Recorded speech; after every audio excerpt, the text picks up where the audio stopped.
When teachers offer regular opportunities for children to collaborate with peers in reading and writing, they foster literacy motivation and engagement within and across lessons.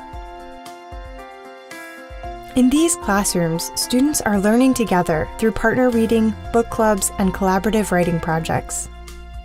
Collaboration is really important to everything that we do in this class, so it's a very big part of our literacy program. We do a lot of partner reading. Partnerships that are working with dyad reading are sitting side by side. They're sharing one book. They use a smooth finger with one of the students guiding that pacing. You'll hear both voices reading with support from our stronger reader.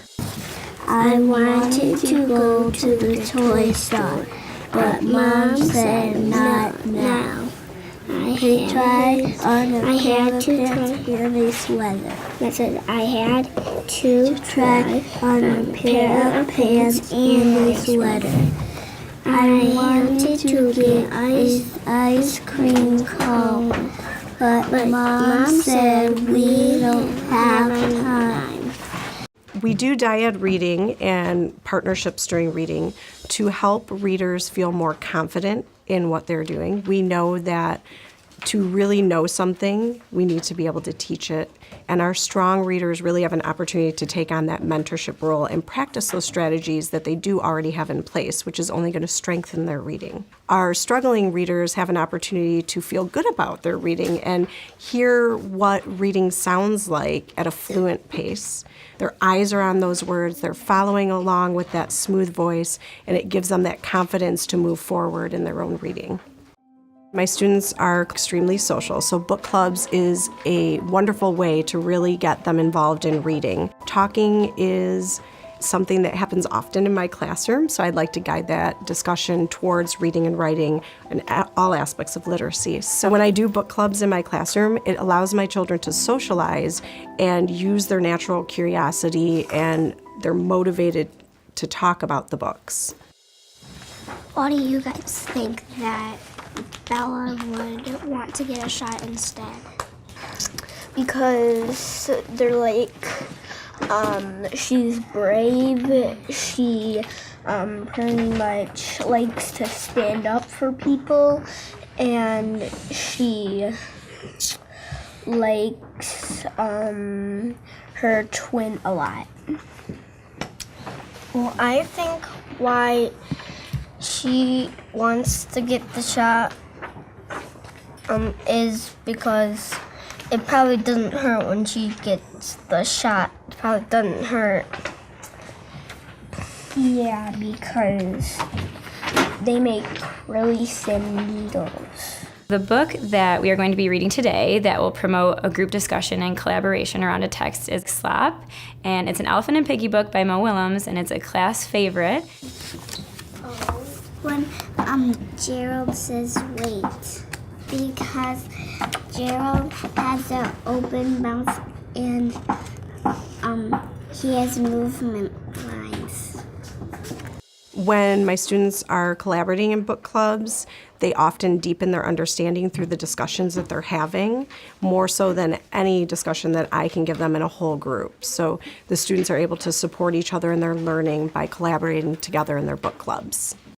Sometimes we find in a large group setting, we'll have students who are a little shy to speak and they don't always participate, but I will often see in book clubs that they kind of come out of their shell and they open up and they're able to be a part of the discussion and contribute to the learning that's happening because they feel more comfortable when they're in a small group, such as their book clubs. The page where Gerald's saying yikes, because he has a really silly face. Seeing my students collaborating with one another and how excited it makes them is really inspiring as a teacher, and it is something that I will continue to encourage my students to do.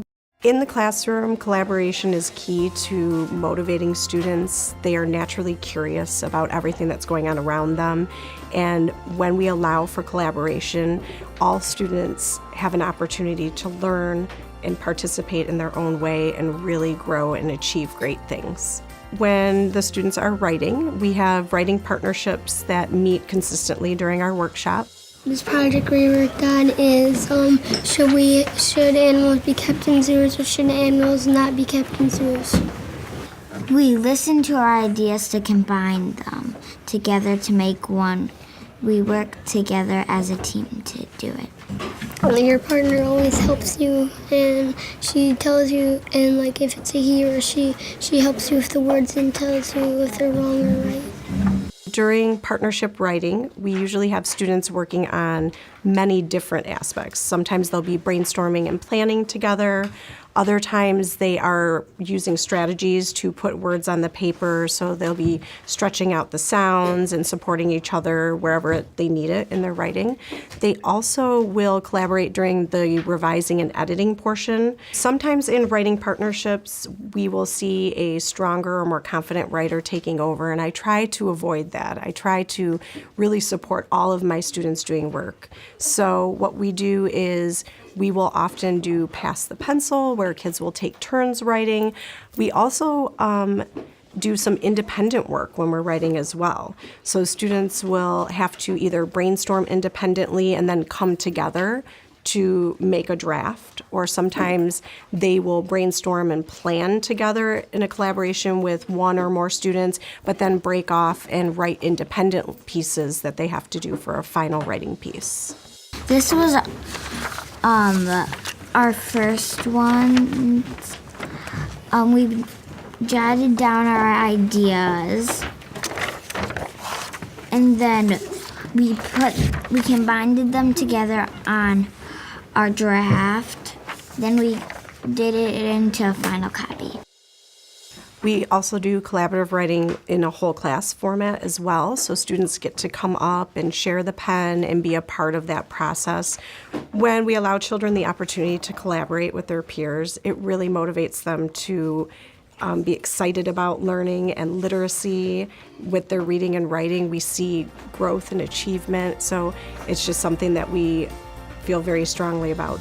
I think the best part is you always have someone to work with, and it's kind of fun when you have someone to work with, working as a team. Learn more at literacyessentials.org.